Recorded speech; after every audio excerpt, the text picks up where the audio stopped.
Bonjour à tous, bienvenue dans cette première vidéo.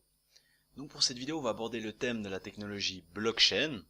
Je pense que vous avez déjà dû en entendre parler, surtout maintenant avec la montée et l'essor des crypto-monnaies.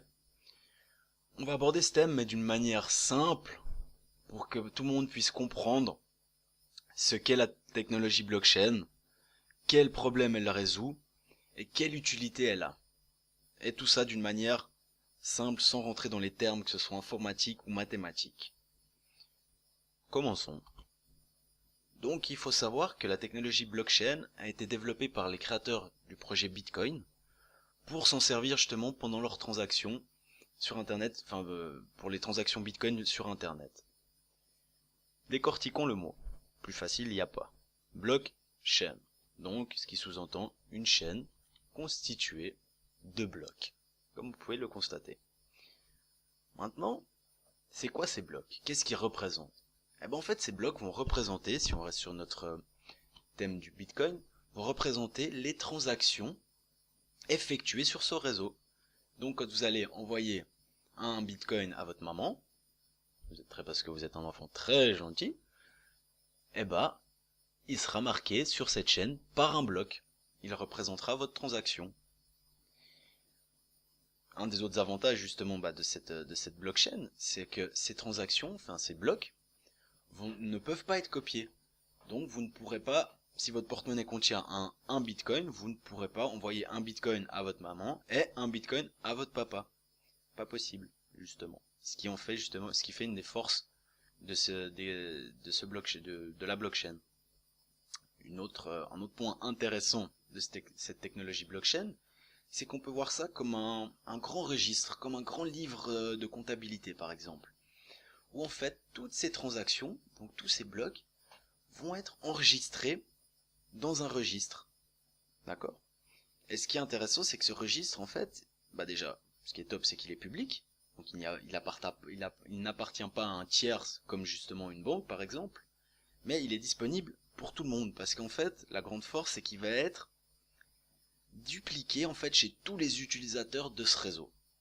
Ça, on le verra justement dans la deuxième partie dans la deuxième vidéo que je ferai sur la blockchain. D'accord? Donc on récapitule. La blockchain est une chaîne constituée de blocs qui représentent les transactions sur le réseau.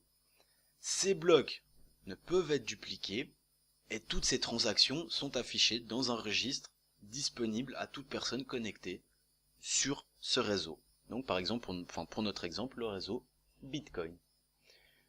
Un petit schéma justement pour expliquer, pour mieux comprendre le chemin parcouru sur cette blockchain. D'accord? Comme je l'ai dit avant, vous êtes quelqu'un de très généreux. Déjà, vous avez envoyé un bitcoin à votre maman. Vous refaites un geste, vous m'envoyez un bitcoin à moi. Qu'est-ce qui se passe? Vous vous connectez sur votre ordinateur, votre porte-monnaie, vous mettez mon adresse et vous envoyez votre bitcoin. Comme on l'a vu avant, ça va créer un bloc. Mais avant d'arriver chez moi, ce bloc va être validé par plusieurs étapes. Question de sécurité. La première, il va passer au travers justement du réseau, par exemple notre réseau Bitcoin, et c'est tout ce réseau qui va valider ce bloc, donc qui va valider la transaction. Maintenant, on a vu avant justement que c'était une chaîne constituée de blocs, donc logiquement ce bloc doit rejoindre la chaîne, et pour ça, une fois qu'il a été validé, il va récupérer un bout de ce qu'on appelle le hachage, donc une empreinte numérique, du bloc précédent. Comme on pouvait le voir justement sur l'autre image, il va récupérer un bout de code pour être accepté dans cette chaîne. Une fois qu'il a rejoint cette chaîne, vu que moi je suis aussi connecté sur ce réseau, je vais recevoir la transaction. D'accord? Donc là on a vu ce qu'était la technologie blockchain, bien sûr de façon très basique et sur le réseau Bitcoin. Donc maintenant, je vous ai dit maintenant qu'on a vu ce qu'était la technologie blockchain, on va voir quel problème elle résout. D'accord? Parce qu'elle n'a pas été inventée pour rien. La grande force de la technologie blockchain, c'est de créer ce qu'on appelle des actifs numériques. Petite parenthèse, qu'est-ce qu'un actif? c'est un bien ou un service tangible ou palpable en fait qui a une certaine valeur. Donc par exemple pour une entreprise de livraison, ces camions de livraison sont un actif. Et la force de la technologie blockchain, c'est qu'elle va le permettre de donner une valeur à un actif numérique. Un actif numérique, vous l'utilisez sûrement tous les jours. Les logiciels sur vos ordinateurs sont des actifs numériques. Les applications sont des actifs numériques. Les applications de vos smartphones, je dis, sont des actifs numériques. Et la force de cette technologie, c'est qu'elle va permettre de donner une valeur à cet actif en évitant le problème principal qui existe justement dans tout ce qui est numérique, la copie. Vous verrez que dans la deuxième vidéo que je ferai sur blockchain, qu'effectivement il y a des petits problèmes on peut même pas appeler ça des petits problèmes de sécurité, mais il peut y avoir une petite faille. Mais ça devient beaucoup plus complexe et on en parlera dans une autre vidéo. Ça résout donc le problème majeur de notre de nos actifs numériques, la copie. Donc on a vu ce que c'était, quel problème elle résout cette technologie, et maintenant on va voir quelle utilité elle a déjà, et quelle utilité elle pourrait avoir justement dans les années à venir. Ce qui est bon là-dedans, oui, on peut le dire, c'est ce qu'on appelle une preuve de propriété. D'accord? Donc je vous l'ai mis, qu'est-ce que la preuve de propriété? C'est une comparaison des empreintes cryptographiques pour vérifier l'originalité de l'actif. Ce qui sous-entend comparer vos signatures pour vérifier que vous êtes le même, que tu n'es pas un autre, que tu n'es pas un voleur par exemple, enfin que c'est un voleur ne s'est pas mis devant pour pas tromper en fait. Cette preuve de propriété est utilisée pour vos transactions Bitcoin, vente et achat d'actifs numériques. Et maintenant, elle se développe dans plus en plus d'utilisations, comme par exemple, on va utiliser les preuves de propriété pour le stockage de contenu. Donc aujourd'hui, on utilise de plus en plus le cloud. Donc je vais pas venir sur ce qu'est le cloud, Vous allez sûrement savoir ce que c'est. Le problème avec le cloud, c'est qu'il y a beaucoup de failles, il y a beaucoup de points faibles dans cette technologie. Et en l'utilisant avec un blockchain, ça peut résoudre une partie, je dis pas tout parce que le risque zéro n'existe de toute façon pas, mais va pouvoir permettre de rajouter une sécurité supplémentaire avec une preuve de propriété. Si par exemple vous devriez stocker vos photos avec une preuve de propriété, donc avec une comparaison des signatures, on sait que cette photo appartient à cette personne, donc par exemple à vous, et un tierce ne pourra pas se l'approprier, vu que son empreinte, sa signature ne correspondra pas. Une autre utilité de la blockchain et de ses preuves de propriété, par exemple pour le développement d'applications. Vous développez un module qui n'a pas encore été développé, donc vous réinventez la roue. Et ouais, on peut dire ça comme ça. Et ce module, vous voulez pas justement vous le faire piquer que justement un gros groupe par exemple tombe sur votre module et vous le prenne sans votre autorisation pour développer sa propre technologie. Et avec une preuve de propriété, il y aura justement une trace comme quoi c'est vous qui avez développé ce module à telle date et vous avez accordé telle ou telle licence de partage justement ou de vente.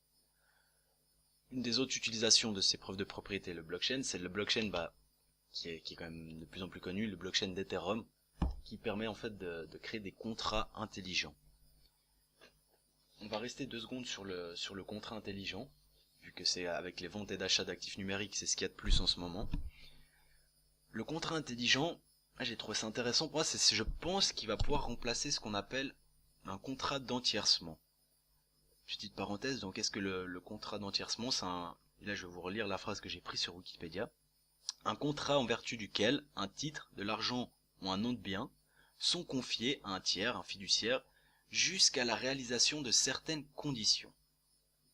La force de ces contrats intelligents via un blockchain, c'est qu'ils vont pouvoir on va pouvoir se permettre de passer de se passer d'un tiers dans un contrat. Le contrat va concerner plus que les 2 personnes concernées. Exemple, on fait un contrat intelligent entre vous et moi. Si tu m'envoies l'objet X, alors la somme de temps sera à toi. Si je termine le travail prévu, alors la somme sera à moi. D'où c'est ce qui est la force vraiment des contrats intelligents. On en parlera aussi ça dans une autre vidéo, on va vraiment plus rentrer en détail sur les contrats intelligents, sur ce que c'est vraiment, et les possibilités qu'il y a avec le blockchain Ethereum. Ça on verra justement dans une autre vidéo. Autre force de ces preuves de propriété qu'il pourrait y avoir, c'est l'authenticité des avis sur les sites web. On sait que justement qu'on peut payer des gens pour mettre des bonnes notes justement, pour monter au classement, ou l'inverse justement, descendre un produit ou descendre quelqu'un.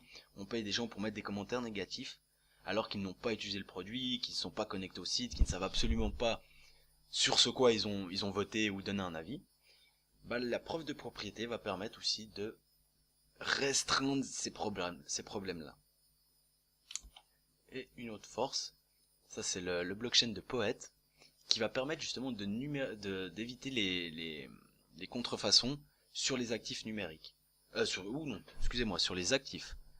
Par exemple, un tableau, une peinture, un livre. Vous écrivez un livre, vous scannez, vous le mettez à disposition en e-book. Vous allez, avec la blockchain justement Poet et ses preuves de propriété, vous allez pouvoir donner justement une licence d'utilisation de votre livre. On va pouvoir voir qui a écrit ce livre, donc votre nom, ou votre pseudo, à la date à laquelle vous l'avez publié, à la date à laquelle vous l'avez écrit, et toutes sortes d'informations, ce qui permettra justement, si par exemple quelqu'un sur internet dit j'ai écrit ce livre, il est génial, c'est moi qui l'ai écrit, achetez-le, et ben là vous allez pouvoir prouver par A plus B que ce livre, non, il y a une preuve numérique comme quoi c'est moi qui ai écrit ce livre en premier et que j'ai donné tel et tel accord sur les droits. Donc on a vu ce qu'était la blockchain, une chaîne constituée de blocs qui vont représenter les transactions sur le réseau. On a vu qu'elle permettait de donner une valeur aux actifs numériques, donc la crypto-monnaie par exemple, et on a vu quelques utilisations de la technologie blockchain par la preuve de propriété, qui on le rappelle, est une comparaison de vos deux signatures, ou le terme exact, empreinte cryptographique. On se retrouve pour une deuxième vidéo où nous allons parler justement un peu plus en détail de la sécurité justement, de la validation des blocs dans le réseau. On verra ça dans la prochaine vidéo. J'espère que cette vidéo vous a plu. Vous avez pu mieux comprendre ce qu'était la blockchain. Et si vous avez des questions, n'hésitez pas à les laisser dans les commentaires. Allez, à bientôt. Ciao.